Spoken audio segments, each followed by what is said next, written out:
பெயருக்கும் என்றும் உறுதுணையாக இருப்பேன்.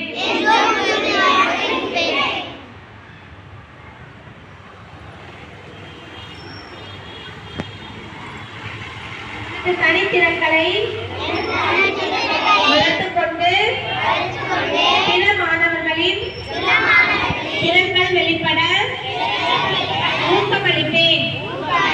பள்ளி வளாகத்தையும் வகுப்பறையையும் தூய்மையாக வைத்திருக்க முழு ஒத்துழைப்பு தருவேன்.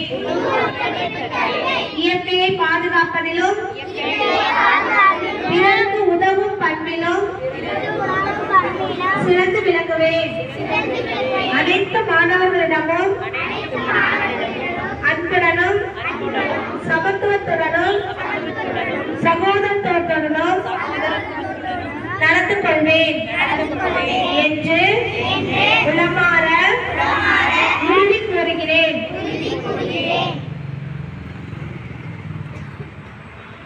பகிர்முத்த குழு நீ தேர்ந்தெடுத்தாச்சுமா, அந்த குழு உறுப்பினர்கள் அந்த லீடர் வந்து ஸ்கூலையும் நீங்க தான் பார்த்துக்கணும், வளாகத்தை சுத்தமா பார்த்துக்கணும், குழந்தைகளை வந்து வரிசையா கூட்டிட்டு போயிட்டு வரணும்.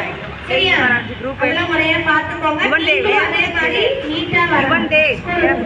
சரியா? ஓகேவா? ஆதிஃபா இங்க பாரு. மகிழ்வுற்ற குழுவின் தலைவர்கள் அனைவருக்கும் வாழ்த்துக்கள், உறுப்பினர்கள் அனைவருக்கும் பாராட்டுக்கள். நீங்க மிஸ் சொன்னதெல்லாம் கேட்டீங்க.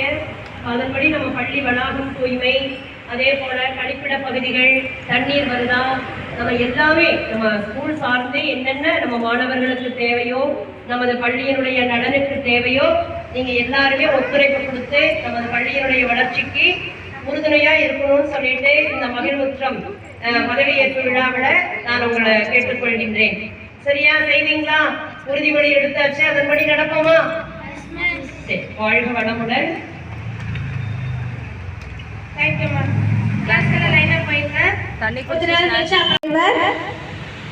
ஆதிஃபா. Very good. S S Darshan. Darshan பாய்ஸ்ல, கேர்ள்ஸ்ல ஆதிஃபா, பாய்ஸ்ல தர்ஷன். கேப்டன். சரியா கண்ணா? அவங்க முன்னாடி வந்துருங்கம்மா. குறிஞ்சி குழுவின் தலைவராக 5ஆம் வகுப்பு ஆதிஃபா மற்றும் எஸ்எஸ் தர்ஷன் தேர்ந்தெடுக்கப்படுகிறார்.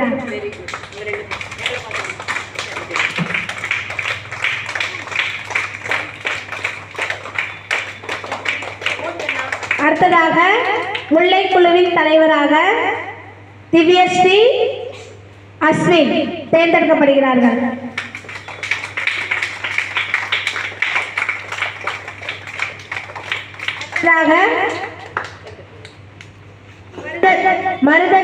மருத குழுவின் தலைவராக ஹரிப்பிரியா, சாய் ரூபேஷ் இருவரும் தேர்ந்தெடுக்கப்படுகிறார்கள். அடுத்ததாக நெய்தல் குழுவின் தலைவராக ஹரிசரண், சிவன்யா இருவரும் தேர்ந்தெடுக்கப்படுகிறார்கள்.